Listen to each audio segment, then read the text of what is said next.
बिस्मिल्लाहिर्रहमानिर्रहीम अस्सलाम वालेकुम। क्या हाल है आप सबके? उम्मीद है सब खैरियत से होंगे, खूब मज़े में होंगे और एंजॉय भी कर रहे होंगे। और जनाब, पूरी रात की भीगी हुई आधा किलो चने की दाल, सुबह मैंने उसका पानी निकाल दिया और 3 कप दूध डाल के उसको मैंने गलने के लिए रख दिया है। इस वक्त सुबह के 8:30 बजे हैं, रात के नहीं। तो इसलिए अभी हमने नाश्ता भी बनाना है।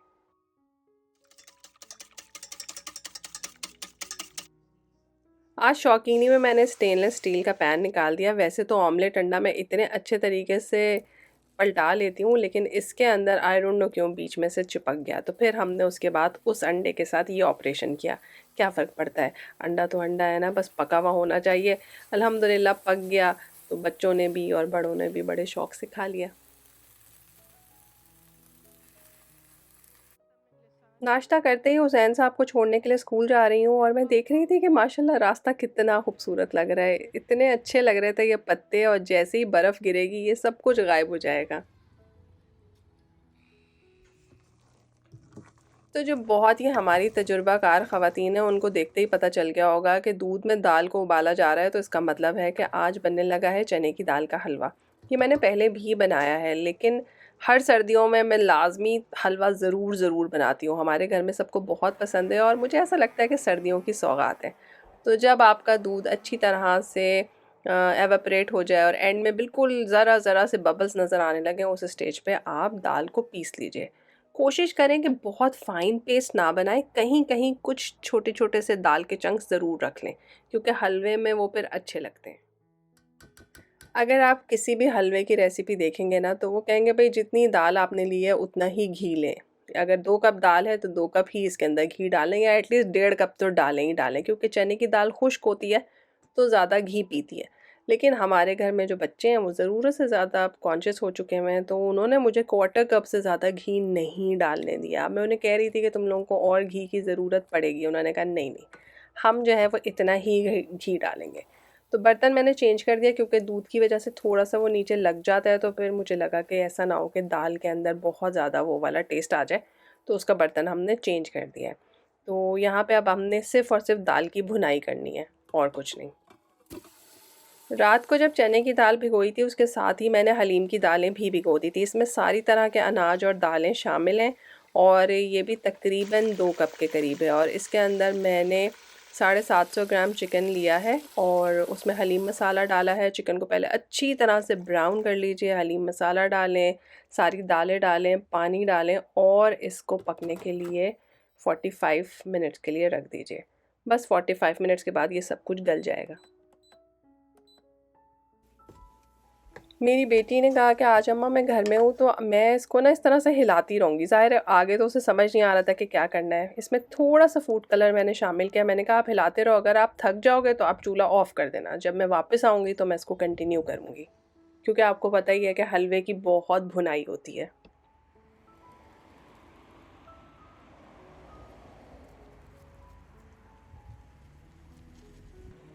फ़ॉल के ख़िज़ां के बस ये आखिरी ही दिन है जिसमें आपको ये सारे रंग-बिरंगे पत्ते और रास्ते नज़र आ रहे हैं। फिर जैसे ही स्नो गिरनी स्टार्ट होगी तो ये सब का सब कहीं गायब हो जाएगा। हर तरफ आपको सिर्फ़ और सिर्फ़ सफ़ेद ही नज़र आएगा। तो जब मैं वापस आ रही थी तो हल्की-हल्की बूंदाबांदी स्टार्ट हो गई। मैंने अपनी फ्रेंड को इसकी तस्वीर भेजी। मैंने कहा देखो बारिश हो रही है। तो वो मुझे आगे से कहती है ये कैसी बारिश है जिसमें ना कहीं पानी खड़ा हुआ है, ना कहीं कीचड़ है, ये कैसी बारिश है? मैंने कहा यहाँ ऐसी ही बारिश होती है। तो बस जी मैं घर आई तो अनएक्सपेक्टेडली मेरी बेटी बुनाई कर रही थी और मैं इतनी खुश हुई कि मैं आपको क्या बताऊँ। मैंने उससे कहा बेटा आपने तो मेरा काम आसान कर दिया। मैं सोच रही थी कि अभी मुझे आधा पौना घंटा इसको भूनना पड़ेगा। तो बस जब घर आई तो सीधा इसके अंदर चीनी डाली, और चीनी भी मैंने 1.5 कप निकाल के रखी थी, उसमें से भी उन्होंने आधा कप रुकवा दिया कि अम्मा ये बहुत लग रही है। तो हमने कहा चलो 1 कप ही सही। बहरहाल डिस्क्रिप्शन में मैं आपको प्रॉपर रेसिपी दूंगी, अगर आप चाहें तो घी और चीनी कम कर सकते हैं, जैसे कि मैंने कम किया था। तो आपको एंड रिज़ल्ट से अंदाज़ा हो जाएगा कि हलवा कैसा बना है। इसके अंदर थोड़े से बादाम, पिस्ते, जो भी आपको पसंद है, खोपरा, वो डाल दें और मिक्स करें आप। चूँकि ये 1 घंटे से बहुत अच्छे तरीके से भुन रहा था और इसके अंदर इतना ज़्यादा घी भी नहीं है, तो रेगुलर हलवे की तरह आपको साइड पे घी छोड़ता हुआ ये नज़र नहीं आएगा। और चीनी भी थोड़ी सी कम डली है। लेकिन अगर आपने ज़्यादा घी डाला होगा, ज़्यादा चीनी डाली होगी तो ये एकदम से पतला हो जाएगा और फिर आपको इसको अच्छी तरह से दोबारा भूनना पड़ेगा ताकि ये साइड से थोड़ा थोड़ा सा घी छोड़ना स्टार्ट कर दे। लेकिन इस स्टेज पे अगर आप देख सकते हैं तो इसकी बहुत अच्छी भुनाई हो चुकी हुई है, इसका रंग बहुत खूबसूरत हो गया था, इसकी साइड में हल्की हल्की चमक आ गई थी और मैंने थोड़ा सा इसमें केवड़ा एसेंस डाल दिया है। उससे ये होता है कि बड़ी अच्छी खुशबू आ जाती है। आप चाहें तो अर्के गुलाब भी डाल सकते हैं। तो इस स्टेज पे बहुत सॉफ्ट और बड़ा ही मॉइस्ट किस्म का हलवा तैयार हो गया था। मैंने आपको 5 मिनट में बना के दिखाया है, मगर इसको बनाने में तकरीबन 2 से ढाई घंटे लगे थे। उसके बाद इसको आप किसी भी डिश में बिछा दें। वैसे ये हलवे की तरह है, ये जमेगा नहीं, ये जमने वाला हलवा नहीं है। लेकिन मैंने इसमें घी डाला है और यहाँ पे काफ़ी ठंड है, तो घी जम जाता है तो होपफुली ये एक टुकड़ी वाली फॉर्म जो है वो ज़रूर ले लेगा। लेकिन अगर आपको टुकड़ी वाला हलवा बनाना हो चने की दाल का, तो जैसे हमने बेसन के हलवे में शीरा बना के डाला था, आप चीनी की जगह उसमें शीरा डालते हैं 1 तार का या 2 तार का, मतलब जितनी हार्ड आपको चाहिए। तो उस हिसाब से जो है वो आपका सख्त वाला हलवा तैयार हो जाता है। पर हमने सॉफ्ट वाला हलवा यहाँ पे तैयार किया है।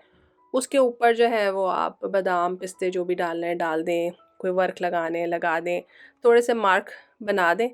तो मैंने तो इस उम्मीद में बनाया कि इंशाल्लाह ताला इससे कुछ ना कुछ पीसेस ज़रूर अच्छे से कट के निकल आएंगे, जो मैं आपको बाद में दिखाऊंगी इसके ठंडे होने के बाद कि वो जमे या नहीं जमे।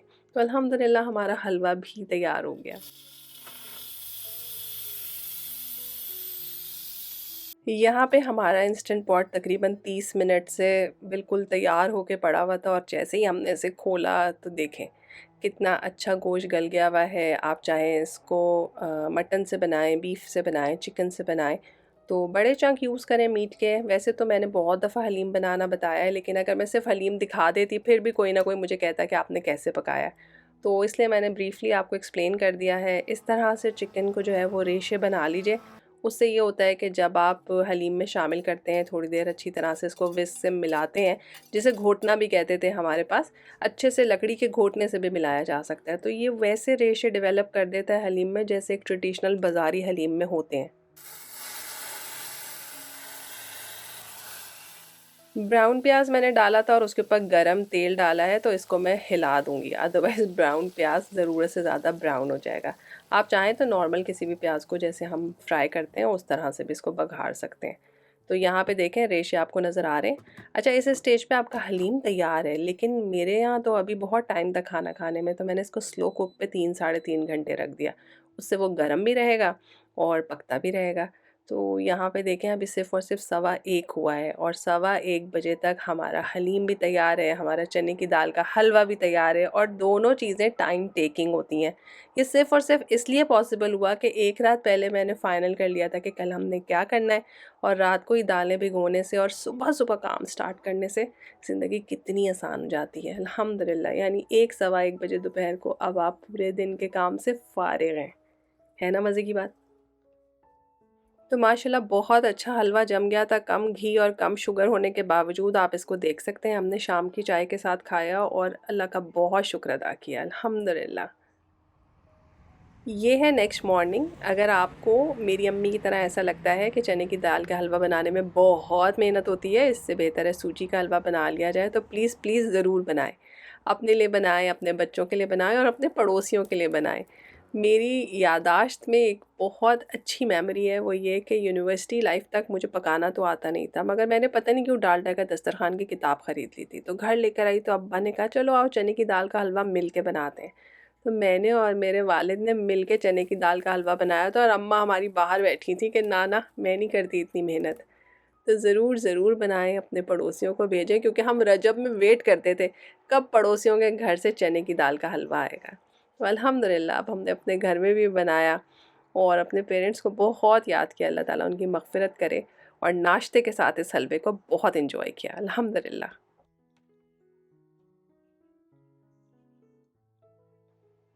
और जनाब ये थी वीकेंड मॉर्निंग। तो क्योंकि एक दिन पहले मैंने हलीम बनाया ही था तो कुछ फैंसी बनाने का कोई इरादा नहीं था, लेकिन रात में मेरे बेटे के ज़हन में आया कि अम्मा कल मैं आपको लंच बना के दूंगा, आप गोश्त के पीस को मैरिनेट करने के लिए बाहर निकाल दें। तो खैर सुबह तो हज़रत उठे ही नहीं टाइम पे, तो गोश्त मैरिनेट करने के लिए मैंने कहा मैं खुद ही रख लेती हूँ। तो यहाँ पे नमक, मिर्च, हल्दी, काली मिर्च, कुटी हुई मिर्च, ज़ीरा, धनिया पाउडर, जिंजर पाउडर और गार्लिक पाउडर। ठीक है, हर चीज़ पाउडर फॉर्म में। चाहे तो जिंजर गार्लिक पेस्ट भी लिया जा सकता है। तो ये सब कुछ मैंने लेके इसको इस तरह से पाउडर की फॉर्म में बना लिया। जैसे आपको बने बनाए पैकेट के मसाले मिलते हैं ना, बिल्कुल वही शक्ल का मसाला बन जाएगा। बस उसमें ये होता है कि कोई एसेंस डला हुआ होता है, केवड़े की खुशबू आ रही होती है, तो वो ज़रा ज़्यादा खुशबूदार मसाले होते हैं। ये इतना खुशबूदार नहीं है, लेकिन घर में भी आप देखें कितना अच्छा मसाला बना सकते हैं।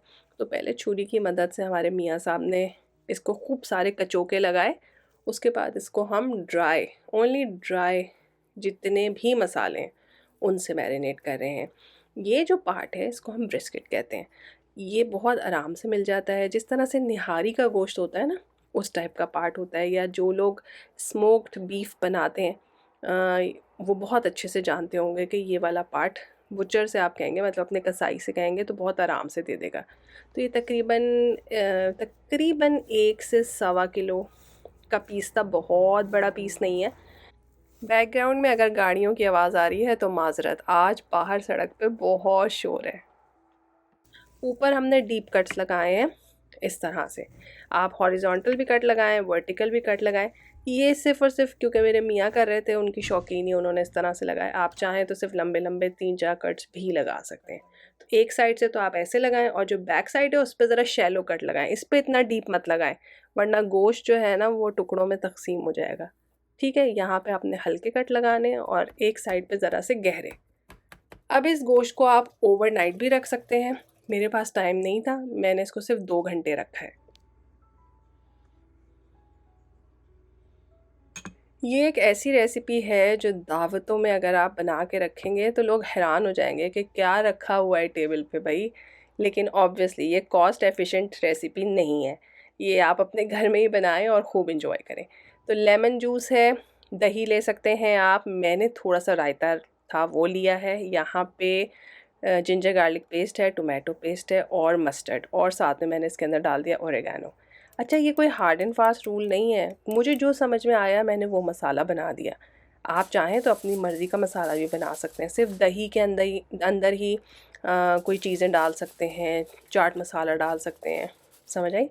कोई मेरे वाली चीज़ें आपको करने की ज़रूरत नहीं है। जैसे मैं हमेशा कहती हूँ, ये आपका घर है, ये आपका खाना है, अपने हिसाब से बनाएं। एक बेकिंग डिश में मैंने बड़े बड़े 2 फॉइल के पीस लिए हैं, पार्चमेंट पेपर में रख रही थी, वो एडजस्ट नहीं हो रहा था। फिर उसको इस तरह से कुच्चू मुच्चू कर दें, फिर वो अपनी जगह पे बहुत आराम से फिक्स हो जाएगा।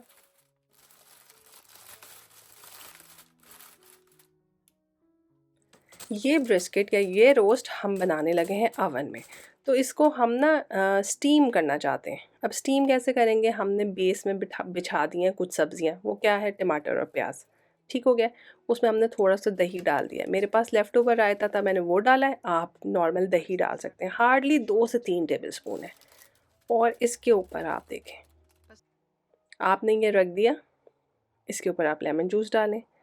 बहुत से लोग मैरिनेशन में भी लेमन जूस डालते हैं, पर मुझे लगता है इस तरह से ना लेमन जूस स्टीम के अंदर रहता है, खूब अच्छे से पकता है ना, तो अच्छा मज़ेदार किस्म का आपका गोश्त तैयार हुआ।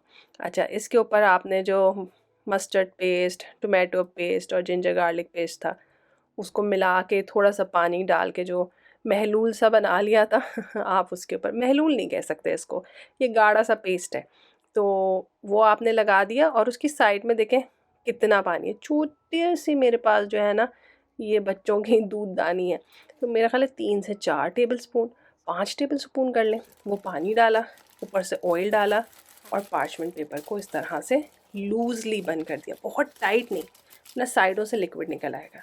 अब आप फॉइल की मदद से एक पैकेट बना लें और इसको बहुत कस के मत बंद करें, ज़रा सा लूज़, मगर इतना ज़रूर ख्याल रखें कि कहीं कोई सुराख ना हो, अंदर से कोई लिक्विड बाहर ना आए। सही है? तो लूज़ होना चाहिए मगर सील होना चाहिए। ये आपके अवन के अंदर एक और मिनी अवन बन जाएगा, जिसके अंदर गोश्त अपने ही जूसेस में पकेगा। है ना मज़े की बात? अच्छा, ये गोश्त स्लो कुक होगा। आपको पता है 2 बजे रखा है मैंने, और इसको मैं निकालूंगी 5:30 बजे। ये मेरे पास फ्रोज़न वेजिटेबल्स हैं। अच्छा, फ्रोज़न वेजिटेबल्स को आप अपने हिसाब से जैसे भी चाहें। सीज़न कर सकते हैं हम, इसमें नमक डालेंगे, काली मिर्च डालेंगे, थोड़ा सा चाट मसाला डालेंगे, थोड़ा ज़ीरा डालेंगे, पेपर डालेंगे, मतलब कुछ भी डाल सकते हैं। थोड़ा सा ऑयल डालेंगे, ऑरिगेनो डाल सकते हैं, और ये हर्ब आपका जो है ना वो पूरा वेजिटेबल तैयार। ये फ्रोज़न फ्राइज़ हैं जो कि बाज़ार से मिलते हैं।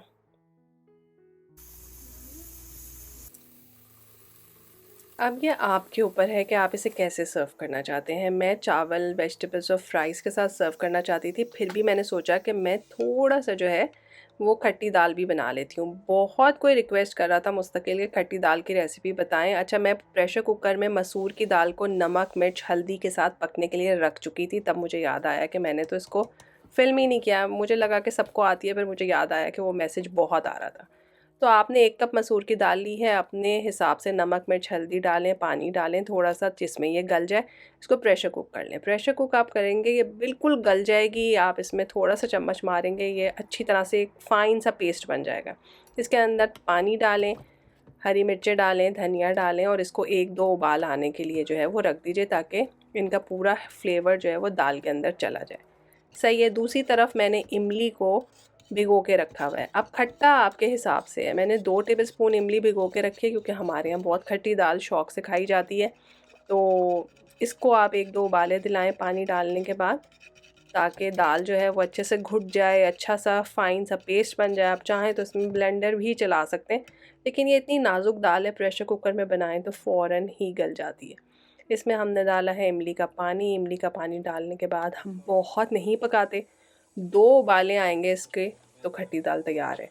अब आप इसको लहसुन से, ज़ीरे से, कड़ी पत्ता और मिर्चों से बघार दीजिए। मेरे पास लहसुन नहीं था उस दिन, लेकिन आप ज़रूर डालिएगा।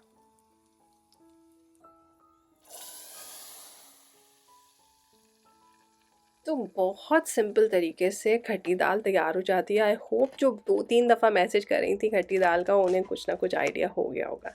यहाँ पे देखें कि मैंने तकरीबन 5 बजे के करीब इस गोश्त को बाहर निकाला है, और ये देखें, आइडिया हो रहा है कितने आराम से स्क्वायर अंदर जा रहा है। अगर गोश्त पका हुआ ना हो, गला हुआ ना हो, तो छुरी या स्क्वायर अंदर जा ही नहीं सकती। तो बहुत केयरफुली इस स्टेज पे आपने इसको खोलना है, ताकि स्टीम जो निकले वो आपका हाथ ना जला दे।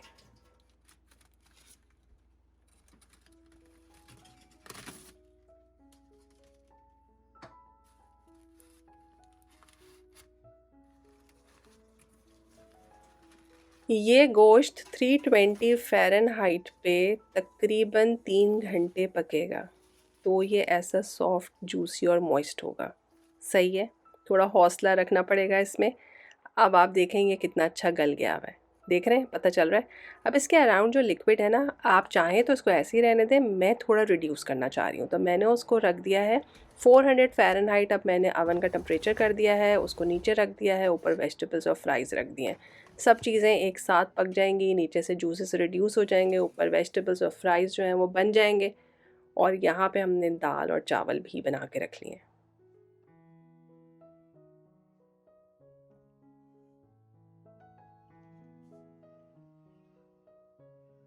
अगर आपके पास इतना पेशेंस ना हो, तो आप सारे जूसेस को किसी पैन में निकाल के उसमें भी अच्छी तरह से इसको रिड्यूस कर सकते हैं, तो टाइम भी बचेगा। लेकिन मैंने जो है ये काम अवन में ही किया था।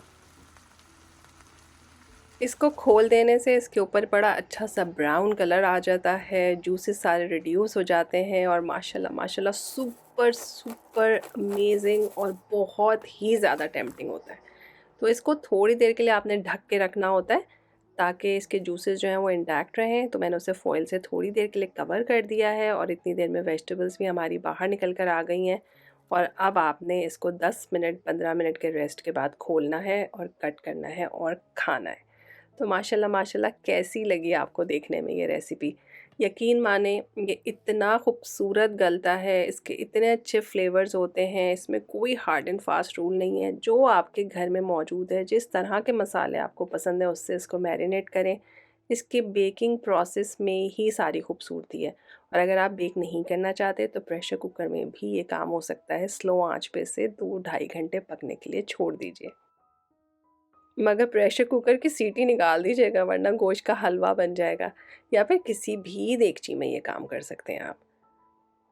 तो आई होप कि जो मैं आपको बता रही हूँ वो आपको नज़र भी आ रहा है, आपको पता भी चल रहा है कि ये कितना जूसी है, ये कितना सॉफ्ट है, ये कितना मॉइस्ट है। इस तरह से आप जब भी इसको बनाएँगे, मैं नहीं समझती कि आपको तारीफ़ें नहीं मिलेंगी। तो अल्हम्दुलिल्लाह अल्हम्दुलिल्लाह माशाल्लाह बहुत बहुत अच्छा खाना बना। और मेरा वीकेंड ना चाहते हुए भी बिज़ी हो गया, क्योंकि जिन्होंने कहा था कि हम ये बनाएंगे वो तो उठे ही 2-2 बजे। तो उतनी देर में तो अम्मा मैरिनेट करके और अवन में डाल के भी बैठ गई थी। लेकिन अवन कुकिंग का फ़ायदा ये होता है कि आपको कुछ भी करना नहीं पड़ता, सब काम जो है वो अवन ही करता है। अगर इसमें से कुछ बच जाए, जो कि मुश्किल है, लेकिन अगर बच जाए तो आप इससे बहुत यम्मी किस्म के सैंडविचेस बना सकते हैं। हल्के से बटर में इसको फ्राई करें और मेयोनीज़ के साथ अच्छे-अच्छे से सैंडविचेस और रैप्स बना के अपने बच्चों को लंच बॉक्स में दे सकते हैं, टी पार्टी में यूज़ कर सकते हैं। और अगर चाहें तो इसको अच्छी तरह से मैश करके पूरे मसाले में मिक्स कर दें, ताकि हर आदमी को ग्रेवी का भी टेस्ट आए और मीट का भी टेस्ट आए। तो जैसे आपको पसंद हो आप वैसे कीजिए। दाल मैंने पकाई थी अपनी खुशी से और किसी ने नहीं खाई।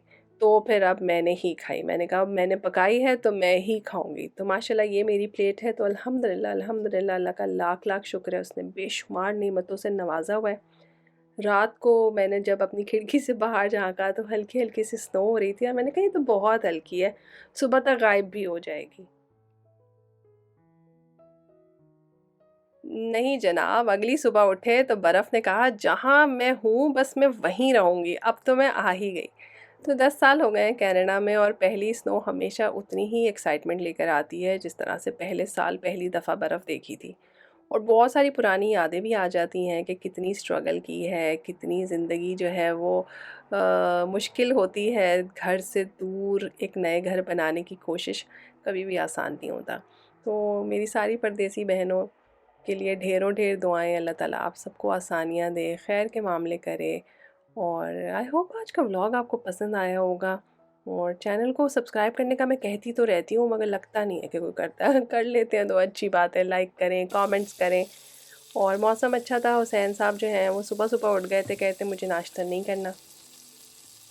तो मैंने कहा अच्छा चलो मैं आपको सरप्राइज़ देती हूँ। मैंने उसके लिए पैनकेक बनाया। अच्छा जैसे ही मैंने पैनकेक डाला, मुझे फ़ौरन याद आ गया कि किसी ने मुझे लिखा था कि आप प्लीज़ पैनकेक की रेसिपी शेयर करें। वैसे मैंने पहले भी की हुई है, मैं अब तफ़सीलन इंशाल्लाह ताला बना के ज़रूर आपको दिखाऊँगी। बस मैं कुछ चीज़ें यहाँ पे बता देती हूँ कि अगर आप विज़िबल ऑयल या बटर के साथ पैनकेक बनाते हैं तो पैनकेक की शक्ल ऐसी होती है। इस पे इस तरह के मार्क्स आते हैं। ठीक है, और पैनकेक बैटर में आप बनानास भी डाल सकते हैं, चॉकलेट चिप्स भी डाल सकते हैं, कोको पाउडर भी डाल सकते हैं। इसमें बहुत सारी वेरिएशन कर सकते हैं। लेकिन अगर आप पैन में बटर डालें, वो मेल्ट हो जाए और फिर उसको पोंछ दें, फिर आप जब बनाते हैं पैनकेक तो उनकी शक्ल डिफरेंट होती है। तो वो इस तरह के लगते हैं। तो अब आपकी मर्ज़ी है कि आप कैसे बनाना चाहते हैं। और जब पैनकेक को पलटाएं तो उसको कभी भी प्रेस मत करें, उससे वो बहुत फ्लैट हो जाते हैं और फ्लफ़ी नहीं लगते। तो आई होप आज मैंने सबके दिल खुश किए होंगे इंशाल्लाह ताला।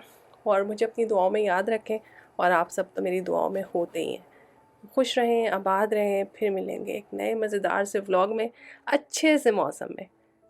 तब तक के लिए अल्लाह हाफ़िज़।